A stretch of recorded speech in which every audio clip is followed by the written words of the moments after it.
Salut, alors aujourd'hui, petite vidéo dehors aussi, parce que si vous voulez voir, il y a du soleil et des nanas. Je peux vous montrer ça, bon pas des nanas, mais du soleil. C'est pas beau tout ça? Voilà, j'aime beaucoup quand il y a du soleil comme ça, parce que ça me donne envie, tu vois, l'été arrive et tout.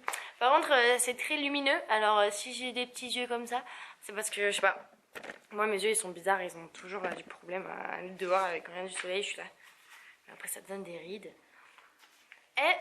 Bref. Donc today, alors où est-ce? Today, je viens pour parler des trucs chiants en tant que française que j'ai à faire tous les jours. À faire, genre une affaire, tu vois, genre avoir à faire à, pas à faire, genre to do. Anyways.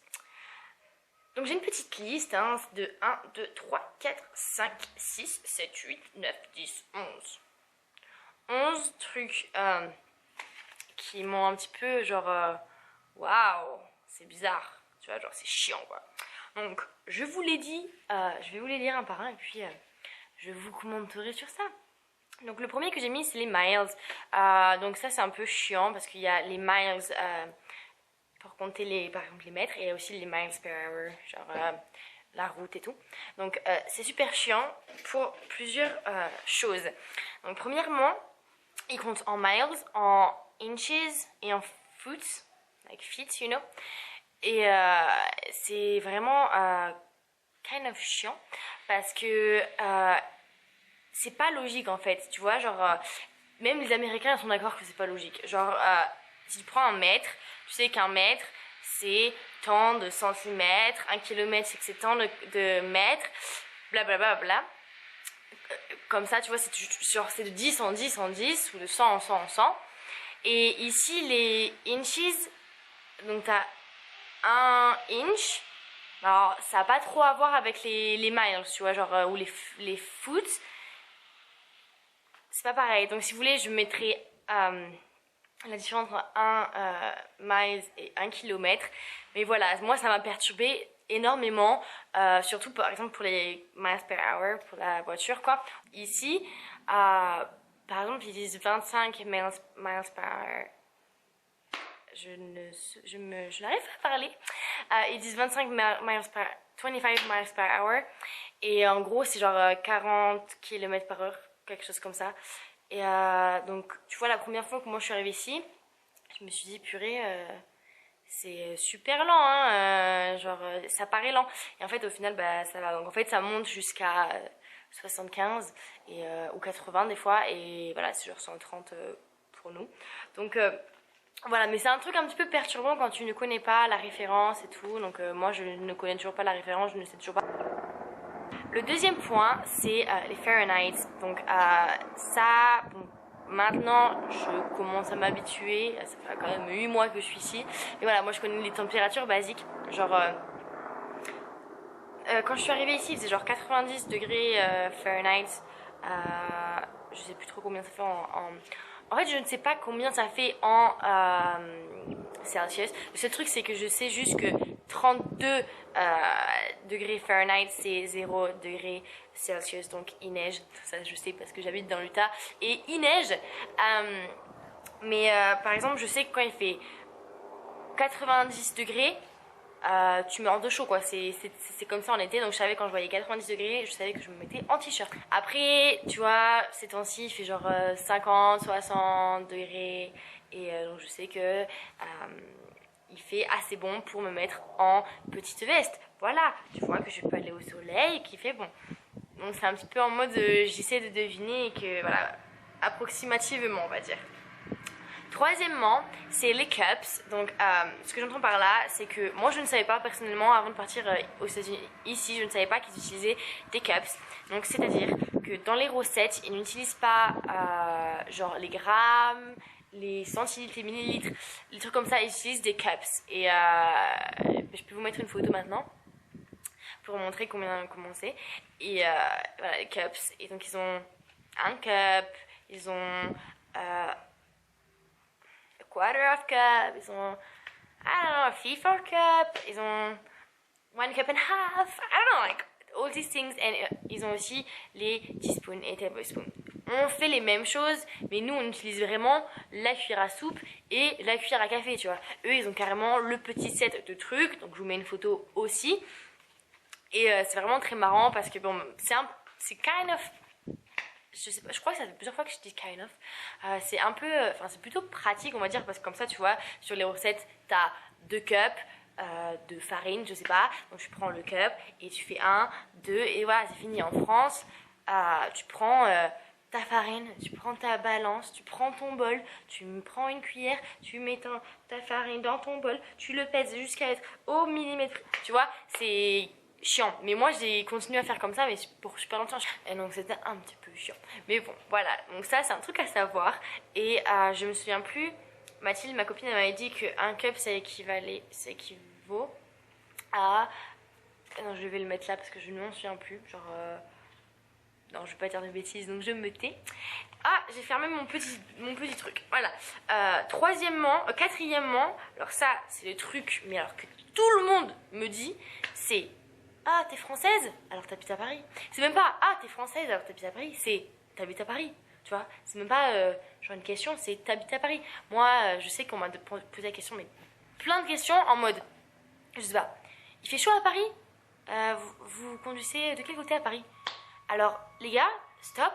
Paris n'est pas la France. Paris est dans la France, mais Paris n'est pas la France, tu vois. Moi, je dis, moi, j'habite à l'opposé de Paris. J'habite dans le sud, mon gars. Non, on ne me compare pas à une Parisienne. Enfin bref, donc voilà, ça c'est aussi à savoir. Tout le monde connaîtra Paris. Tu peux habiter dans une grande ville, genre Bordeaux, comme moi. Ils connaissent pas, à part les amateurs de vin. Mais ici, vu qu'ils boivent pas d'alcool, ils connaissent pas trop. Après, il y en a toujours un qui connaît, qui est l'expert en Europe. Voilà, les Américains, ils adorent l'Europe, ils adorent la France, ils adorent Paris. Donc ils pensent qu'on est tous de Paris. Voilà. Mais non, c'est pas grave. Non, non, non. Ah ouais. Mon cinquième point, c'est ils appellent... Ah, le chat m'a fait trop peur. Et tu m'as fait peur, là, j'ai failli faire une crise cardiaque. Enfin bref. Ils appellent beaucoup de choses French blablabla.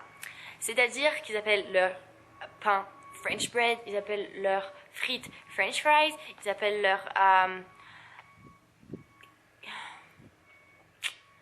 what else? Je sais pas, French blablabla, tu vois. Et je me dis, et combien de personnes m'a demandé, mais ça vient vraiment de France? Alors, French fries, guys, no, it's Belgium. French bread, vous essayez de faire des baguettes, mais ça ressemble à du pain de mie raté. Après, j'arrive plus à me souvenir des autres exemples que j'avais trouvé de French thing, à part le French kiss. Ça, c'est bien français. Je rigole, ou pas. Enfin bref, il y avait trop de trucs French et je suis là, non, ce n'est pas français. Non, tu vois, même quand tu fais quelque chose français comme des croissants, c'est pas français. Parce que c'est pas bon, tout simplement. T'essaies de le faire, mais t'y arrives pas. No offense. C'était... Voilà. Mais non. Mais ils appellent tout français, tu vois, parce que je pense qu'ils trouvent que c'est plutôt sexy ou exotique ou whatever. Mais non, c'est pas français, quoi. Donc, stop. Mon autre point, c'est les dates. Oh my gosh. Alors moi, les dates, je savais qu'ils faisaient ça, mais alors j'ai eu un long moment avant de m'habituer à faire ça, quoi. C'est de mettre le mois avant la date. De mettre le mois avant le jour, tu vois. Et alors moi, je mettais toujours, par exemple, le 23, je sais pas, janvier, c'est 23-01, tu vois. Eux, ils font 01/23. Et alors, à chaque fois, genre, les gens, ils me regardaient genre en mode, non mais tu sais qu'il n'y a pas 23 mois dans l'année. Voilà, et à chaque fois, je le mettais sur ma feuille et tout. Alors, je sais pas s'ils comprenaient ou pas, mais prof, je m'en fous. Et au bout d'un moment, je me suis habituée parce qu'on me reprenait tout le temps. Et voilà, donc des fois maintenant, quand je veux faire la date en français, mais je me trompe. Mais voilà, c'est pas grave, c'est la vie, c'est comme ça. T'habites dans un country, c'est comme ça. Tu faut juste s'habituer à des choses. Hein. Mais au moins comme ça, tu vois, t'as la biculturalisation, voilà, c'est plutôt pas mal. Mais bon, moi je trouve que c'est toujours plus logique de marquer 23 novembre 1900... 1900... Oh bah oui, c'est ma date d'anniversaire. C'est pour ça que je me disais, pourquoi je pense à 23 novembre 1900, non, 23 novembre 1900... oui, 97, hein, je ne suis pas plus vieille que ça, c'est 97, oui, Pauline. Enfin bref. Ensuite, mon autre point, c'était les numéros. Alors, pourquoi je marque les numéros? C'est parce que aux États-Unis, ils ont une façon particulière d'écrire, en général. Genre, nous, on écrit plus... comment on appelle ça? Mais aux États-Unis, ils écrivent lettre par lettre. Genre, T, H, I... Ah non, non, parce qu'on nous a appris comme ça. Eux, ils ont appris à faire les lettres manuscrites comme sur l'ordinateur. Et donc voilà, donc ils écrivent un peu différemment. Mais bon, voilà, c'est plutôt mignon parce qu'ils font des choses différemment. Et c'est plutôt marrant, on va dire. Ensuite, j'ai marqué les prononciations. Donc, pourquoi je mets les prononciations? Je crois que je l'ai déjà dit dans une de mes vidéos. Non, peut-être pas. Je sais plus. Mais genre, moi, je sais qu'à l'école, on m'a appris, à l'école française, on m'a appris de parler anglais. Et j'ai appris certains mots, par exemple. Mais en arrivant ici, je me suis rendu compte qu'ils disaient complètement différemment. Et que souvent, ça me faisait un petit peu me taper la honte. Mais voilà, au moins, j'apprends quoi. Mais par exemple, mountains...